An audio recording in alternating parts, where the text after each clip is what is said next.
সুপ্রিয় শিক্ষার্থীরা, আসসালামু আলাইকুম। আশা করি সকলেই তোমরা ভালো আছো, সুস্থ আছো এবং আল্লাহর অশেষ রহমতে তোমাদের পরিবারের সকলে সুন্দর, সুস্থ এবং ভালো আছে এবং সবাই একত্রে সুন্দর সময় পার করছো। এবং এই প্রত্যাশা রাখি তোমরা তোমাদের পড়াশোনা নিয়মিত এবং যথাযথভাবে করছো। আজ আমি নবম শ্রেণীর অনলাইন ক্লাস কার্যক্রমে হিসাব বিজ্ঞানের প্রথম অধ্যায়ের যে অংশটুকু বাকি আছে সেই অংশের আলোচনা করব। পূর্বে তোমাদের আলোচনা করা হয়েছিল হিসাব বিজ্ঞান প্রথম অধ্যায় থেকে হিসাব বিজ্ঞানের ধারণা, উদ্দেশ্য, প্রয়োজনীয়তা, উৎপত্তি, ক্রমবিকাশ, তারপরে হিসাবের ব্যবহারকারী, এই নিয়ে আলোচনা হয়েছিল। তো হিসাব বিজ্ঞান ধারণাটা কি আরেকবার মনে করিয়ে দিচ্ছি। হিসাব বিজ্ঞান হলো এমন একটি প্রক্রিয়া যার মাধ্যমে ব্যক্তি বা প্রতিষ্ঠানের যাবতীয় আর্থিক কার্যাবলী হিসাবের বইতে সুষ্ঠুভাবে লিপিবদ্ধ করা হয়। হিসাব বিজ্ঞান এমন একটি প্রক্রিয়া যেখানে ব্যক্তি বা প্রতিষ্ঠানের যাবতীয় আর্থিক কার্যাবলী হিসাবের বইতে সুষ্ঠুভাবে লিপিবদ্ধ করা হয় এবং নির্দিষ্ট সময় শেষে আর্থিক কার্যাবলীর ফলাফল জানা যায়। তাহলে বলতে পারছি যে হিসাব বিজ্ঞানের মধ্যে ব্যবসায়ের আর্থিক লেনদেন বা প্রতিষ্ঠানের বা ব্যবসায়ের বা ব্যক্তির আর্থিক লেনদেন লিপিবদ্ধকরণ, শ্রেণীবদ্ধকরণ এবং ব্যাখ্যাকরণ পদ্ধতি আলোচনা করা হয়। হিসাব বিজ্ঞানে ব্যক্তিদের আলোচনা করা হয় না, কিন্তু যে কোনো আর্থিক প্রতিষ্ঠানের, সে ব্যবসায়িক হোক অব্যবসায়িক হোক, প্রতিষ্ঠানের ব্যবসায়িক ও অব্যবসায়িক, মুনাফাভোগী অমুনাফাভোগী প্রতিষ্ঠানের যাবতীয় আর্থিক লেনদেন এখানে লিপিবদ্ধকরণ করা হয়, শ্রেণীবদ্ধকরণ করা হয় এবং ব্যাখ্যাকরণের মাধ্যমে আলোচনা করা হয়। হিসাব বিজ্ঞানকে ব্যবসায়ের ভাষাও বলা হয়। ব্যবসার একটা ভাষা আছে, সেটা হলো হিসাব বিজ্ঞান। অর্থাৎ তোমার উদ্দেশ্য কি, তুমি কি করছো না করছো, সমস্ত কিছু তুমি কিভাবে তা জানতে পারবে, প্রকাশ পাবে। তুমি যদি হিসাব বিবরণীগুলো দেখো, তাহলে ব্যবসা তার পক্ষে কথা বলবে তোমার সাথে। অর্থাৎ ব্যবসায়ীটা কি ভালো অবস্থানে আছে না মন্দ অবস্থানে আছে, অর্থাৎ ব্যবসাটা কি মুনাফা উত্তর বৃদ্ধি পাচ্ছে না মুনাফা হ্রাস পাচ্ছে। আচ্ছা, হিসাব বিজ্ঞানের উদ্দেশ্য কি, প্রয়োজনীয়তা কি? হিসাব বিজ্ঞানের উদ্দেশ্য হলো তোমার আর্থিক ফলাফল সঠিকভাবে হিসাবের বইতে লিপিবদ্ধ করা। তারপরের উদ্দেশ্য হলো তার আর্থিক ফলাফল ও আর্থিক অবস্থা নিরূপণ করা। সবচেয়ে বড় যে কাজ হিসাব বিজ্ঞানের প্রয়োজনীয়তা, সেটা হলো প্রতিষ্ঠানের সম্পদ, দায় ও মালিকানা সত্ত্বের পরিমাণ নির্ণয় করা। প্রতিষ্ঠানের সম্পদ কতটুকু আছে, দায় কতটুকু আছে এবং মালিকানা সত্ত্বের পরিমাণ আলাদাভাবে নির্ণয় করা।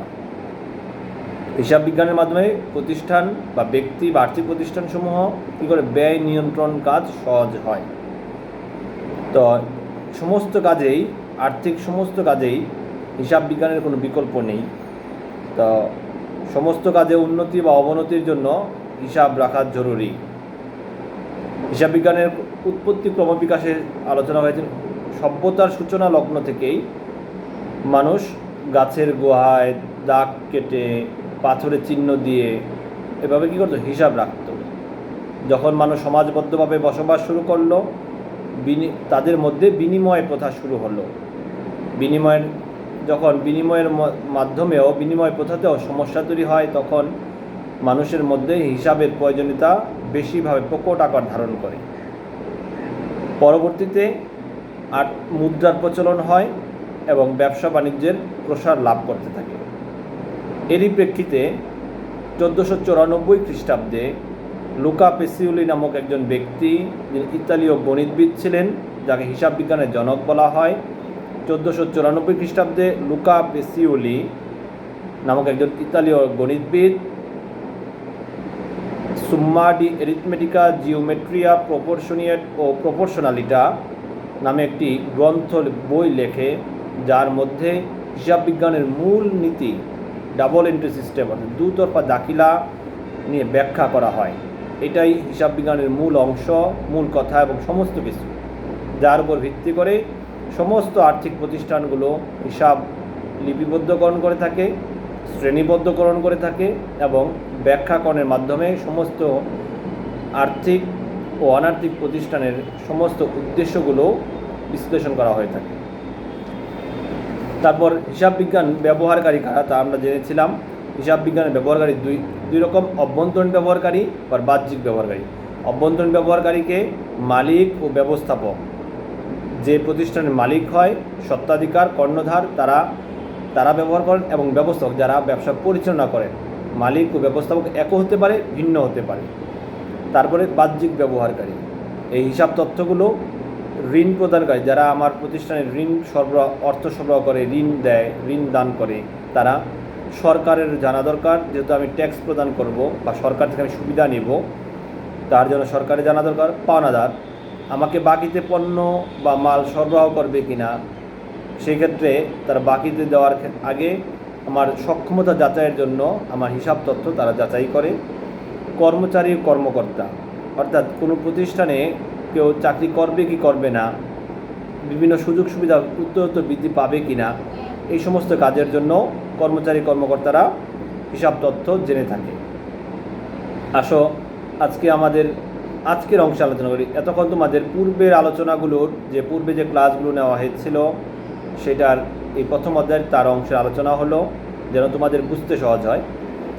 আসো, সমাজ ও পরিবেশের সাথে হিসাব ব্যবস্থার সম্পর্ক।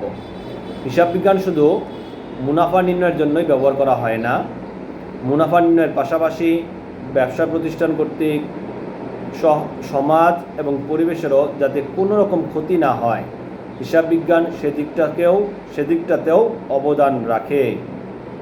শুধুমাত্র প্রতিষ্ঠানের মুনাফা হবে, মুনাফার খেয়াল রাখবে, শুধু এই কাজই নয়, সমাজেরও যেন ক্ষতি না হয়, হিসাব বিজ্ঞান সে বিষয়েও খেয়াল রাখে। নিচের উদাহরণগুলো থেকে সমাজ ও পরিবেশ সম্পর্কে হিসাব বিজ্ঞানের করণীয় কী বা কীভাবে ভূমিকা রাখে তা বুঝতে পারবে। জলবায়ু দূষণ রোধে প্রতিষ্ঠান কিছু অর্থ খরচ করে এবং হিসাব রক্ষক তার হিসাব রাখবে, এবং সেই হিসাব থেকে বোঝা যাবে ব্যবসায়ের মালিক সমাজ এবং পরিবেশ সম্পর্কে কতটুকু সজাগ।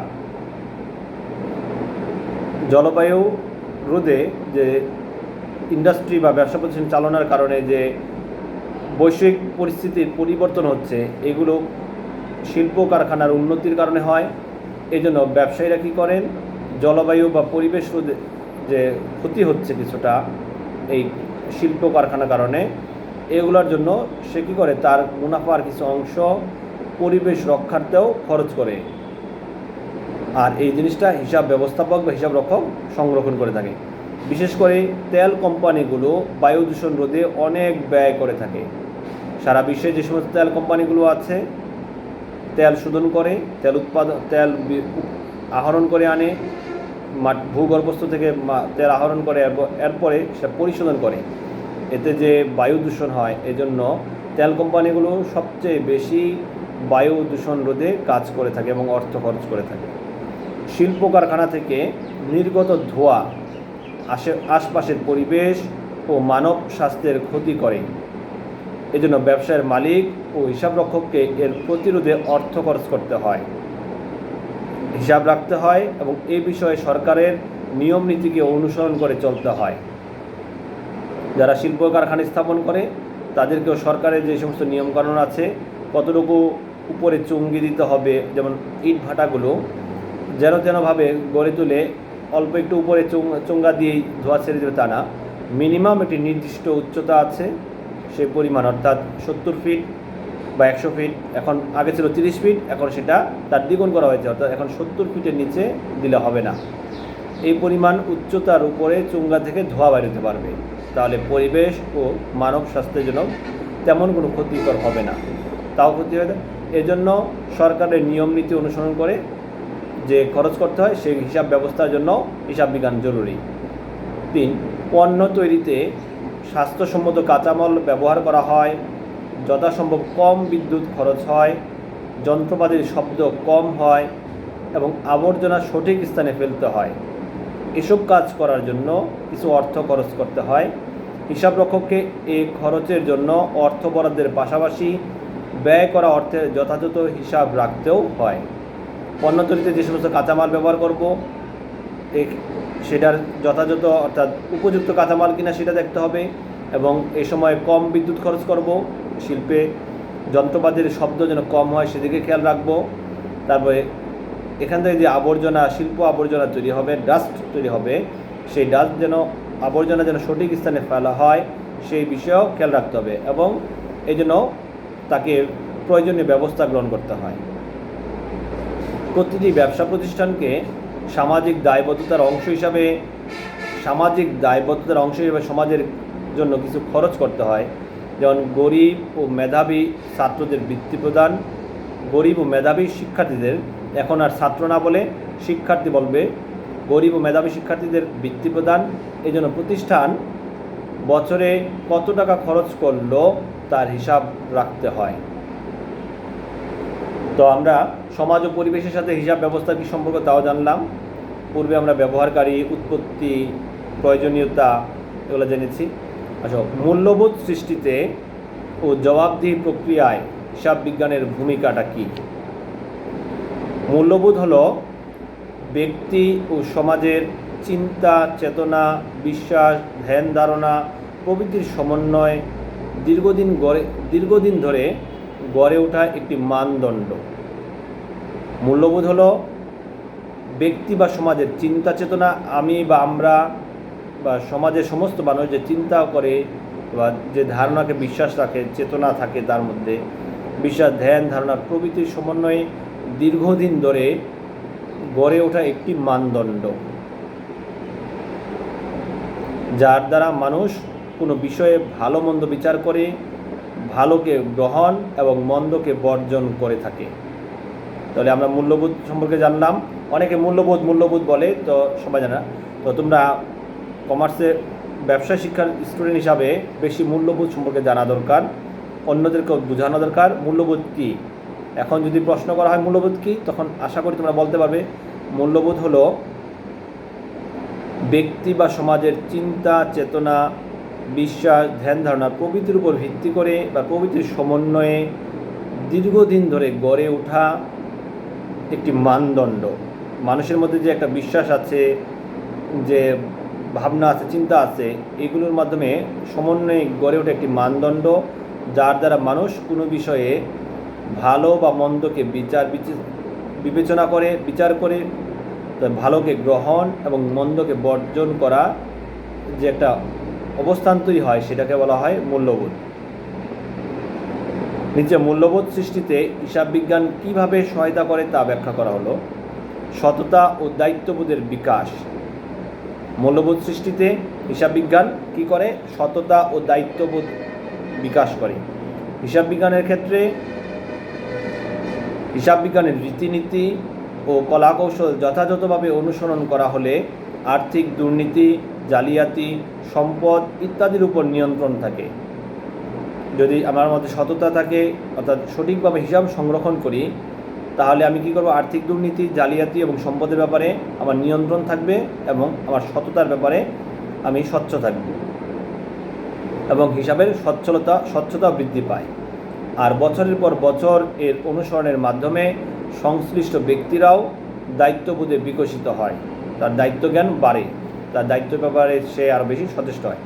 ঋণ পরিশোধে সচেতনতা সৃষ্টি। হিসাব বিজ্ঞান ঋণ গ্রহীতাদের মধ্যে ঋণ পরিশোধে সচেতনতা সৃষ্টি করে এবং তাদের মূল্যবোধ জাগ্রত করে। অর্থাৎ আমাদের দেশে যে ঋণ খেলাপি আছে, তাদের মূল্যবোধের ঘাটতির কারণে তারা ঋণ খেলাপি হয়েছে। যদি তাদের মধ্যে এই মূল্যবোধ থাকতো, এটা জনগণের আমানতের টাকা দিয়ে আমি ব্যবসা করছি, আমাকে অবশ্যই তা পরিশোধ করতে হবে, এই চিন্তা বা চেতনা থাকতো, তার ধারণা বা বিশ্বাস থাকতো, ভালোকে গ্রহণ করার মানসিকতা থাকতো, তাহলে এই মূল্যবোধ নাই বা এই মূল্যবোধের ঘাটতির কারণেই ব্যবসায়ীরা বেশি ঋণ খেলাপি। তো আমরা যারা ব্যবসা শিক্ষা শাখার শিক্ষার্থী আছি, তারা চেষ্টা করব নিজেদের মধ্যে অবশ্যই মূল্যবোধ যেন সঠিক থাকে। তাই হিসাব বিজ্ঞান ঋণ গ্রহীতাদের মধ্যে ঋণ পরিশোধে সচেতনতা সৃষ্টি করে এবং তাদের মূল্যবোধ জাগ্রত করে। ফলে ঋণ খেলাপি হওয়ার সম্ভাবনা হ্রাস পায়। অর্থাৎ আমি যদি আমার কোনো বন্ধুর কাছ থেকে বা কোনো আত্মীয় স্বজনের কাছ থেকে কোনো কিছু ধার নেই, কোনো একটি বইও নেই পড়ার জন্য, অবশ্যই পড়া শেষে তাকে যথাসম্ভব যত দ্রুত তাকে ফেরত দিব। এটাই হলো পরিশোধের সচেতনতার সৃষ্টি। ধর্মীয় মূল্যবোধ সৃষ্টি। সৃষ্টিকর্তা প্রদত্ত সম্পদের সুষ্ঠু ব্যবহার এবং অপ্রয়োজনীয় ব্যয় পরিহার ধর্মীয় মূল্যবোধের অংশ। অর্থাৎ যে সম্পদ আমাদের আছে তার সঠিক ব্যবহার করা এবং অপ্রয়োজনীয় খরচ বা ব্যয়কে পরিহার করা, এটা ধর্মের একটা অংশ। সঠিক হিসাব সংরক্ষণ করলে ব্যক্তি ও প্রতিষ্ঠানিক পর্যায়ে আয় বুঝে ব্যয় করার মানসিকতা সৃষ্টি ও সম্পদের সঠিক ব্যবহার নিশ্চিত হয়। যদি প্রত্যেক মানুষের মধ্যে তার ধর্মীয় মূল্যবোধ থাকে, যে ধর্মেরই হোক না কেন, তাহলে সে তার ধর্মীয় অনুশাসন অনুসারে, রীতিনীতি অনুসারে যদি চলাফেরা করে, তার মধ্যেও কিছু মূল্যবোধ থাকে। সমাজ ও রাষ্ট্রের প্রতি দায়িত্ববোধ সৃষ্টি। সরকারের আয়ের অন্যতম উৎসগুলো হচ্ছে ভ্যাট, কাস্টমস ডিউটি, আয়কর প্রভৃতি। হিসাব বিজ্ঞানের যথাযথ প্রয়োগের মাধ্যমে সঠিক আয় ও ব্যয় নির্ণয় করা সম্ভব। এর ফলে সরকার সঠিক ভ্যাট, কাস্টমস ডিউটি, শুল্ক বা আয়কর পায়, যার মাধ্যমে সঠিকভাবে সরকারি ব্যয় কার্যক্রমগুলো নিরূপণ করা সহজ হয়। আর এর যদি সঠিক হিসাব ব্যবস্থা থাকে, তাহলে কর ফাঁকি দেওয়ার প্রবণতাও হ্রাস পায়। জালিয়াতি ও প্রতারণা প্রতিরোধ। জালিয়াতি ও প্রতারণা প্রতিরোধ করা। সুষ্ঠু হিসাব ব্যবস্থা প্রচলিত থাকলে সম্ভাব্য শাস্তি ও দুর্নামের ভয়ে, যদি হিসাব ব্যবস্থা সঠিকভাবে প্রচলিত থাকে এবং শাস্তির ব্যবস্থা যদি থাকে, তাহলে মানুষ সম্ভাব্য শাস্তি ও দুর্নামের ভয়ে প্রতিষ্ঠানের কর্মচারী ও কর্মকর্তাদের মধ্যে জালিয়াতি, তহবিল তসরুপ অর্থাৎ টাকা মারিং কাটিং করা, তহবিল তসরুপ, প্রতারণা সহ বিভিন্ন অনিয়মের প্রবণতা হ্রাস পায়। জবাবদিহিতায় হিসাব বিজ্ঞান।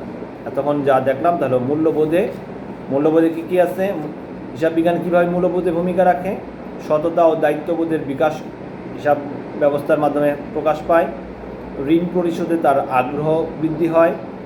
ধর্মীয় মূল্যবোধের কারণে এবং হিসাব ব্যবস্থা সঠিক থাকার কারণেও সে উৎসাহিত হয়, মূল্যবোধ থাকে।